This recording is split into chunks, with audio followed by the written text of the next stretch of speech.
wit liesbos bondrokkie het 'n totale lengte van 12 tot 13 cm en weeg nagenoeg 12 gram. Die monogame mannetjie en wyfie beweeg saam. Hulle kan maklik misgekyk of oorgesien word, omdat hulle so klein en besig is. Luister na Deuteronomium 7 vers 7. Die Here het 'n welgevalle aan julle gehad en julle uitverkies. Nie omdat julle meer was as al die ander volke nie, want julle was die geringste van al die volke.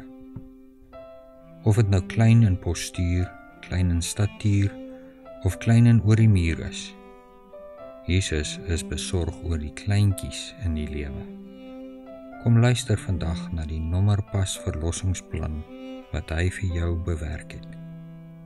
Sabbat seën vir jou.